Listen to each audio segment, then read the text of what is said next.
Hi everyone, and welcome to the Crafty Author. My name is Anissa. I am the Crafty Author, and welcome to my quilting room. Today is Sewing Talk Tuesday, but we're going to do something a little different because I have been very busy trying to get the shop up and running and listing things in there, and then also because something really big coming.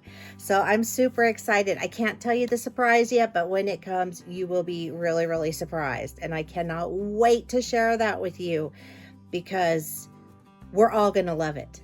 I guarantee that.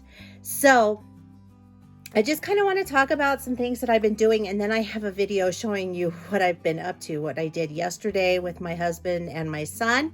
We did some canning. We canned pickles, and I have a video showing you that process. It was a lot of fun. If you've ever canned pickles, you will know that it is also a lot of work, and it is very messy. And it was no exception at our house either. So I have that on there, and it's just kind of a nice, quiet, relaxed little video that I think you will really enjoy. So make sure you stick around to watch that because it's well worth your time, and it'll just give you about 5 minutes of total relaxation, which I think we all kind of need at this point in time. So I want to show you the fabrics that I do have that are already listed in the shop. Okay, so this is what I have listed so far. And so those will be available in the shop once the shop goes live. It isn't live just yet because I am still working on getting everything put in there, but I'm gonna move the camera up so you can see some more stuff that's gonna be in there. So that's all got to get put in there. Gonna move this down. That's all gonna be put in there. So all of these fabrics that you're seeing here and over here, those are all going to be in the store. These are going to be in the store. So I'm putting a lot of my stash in there. I've got more down here, more over here. So it is mostly baby flannel. So, but with the baby flannel, that's fine because I need to get some of that out of here. I will make some kits with it. So I will have some of those available, but probably not right out the gate just because I need to focus on getting everything in there first. And so I'm trying to clear the shelves for the new stuff that's coming in. So yes, I will have new stuff. And I have a couple of flannel pieces over here that I've pulled out that have like a 3/4 of a yard or maybe a 1/2 a yard, and those I'm going to cut into fat quarters, and I'm going to make fat quarter bundles, and I'm going to sell that. So there will be fat quarter bundles of flannel as well. So you just hold on to your britches, it's coming. So I'm going to take the camera and I'm going to show you where we store all the pickles, and then the video is going to start into showing you how we made the pickles. This is the rack that we store all of our pickles on once they've been made. You can see we have quite a few jars there. So our next canning adventure will be peaches. We're going to make peach jam. My father-in-law has a beautiful peach tree in his yard, and this year it has produced some very tasty, sweet tasting peaches. So we're going to be doing some canning of jam that way. I like to just eat them the way they are. But it's not every year that you get good peaches, and so when you do, you want to make sure that you preserve them so that you have them to enjoy for those times that they're not so great.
Getting ready to cut up all the dill.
So what's in this pan? That's the pickle mixture. So how do we make that? So that's the vinegar, the water, the pickling salt, and sugar. And you boil that. And then in that pan, you boil the lids. You boil those before you put them onto here, and then drop these in. Oh yeah, so I gotta cook those so we can seal up the lids, correct? Yep. Yeah. Cook those for 15 minutes. And the last batch that I did. So this is the last batch that was just done, and you can hear the lids popping. When you hear the lids pop, that's how you know that it is sealed. And the lids are clean because these are new lids. But that is from the pickling salt. Just so you know. And here's a batch already done, just storing in this box so that we can take them downstairs and put them on the rack, and they'll be ready in a couple of months. So if you would like to follow me on social media, the links are down below in the description box. Don't forget to give this video a thumbs up. And don't forget to click that little bell. You'll get notified each and every time that I upload an awesomely cool new video. And keep on crafting. I'll see you guys next time. Bye-bye.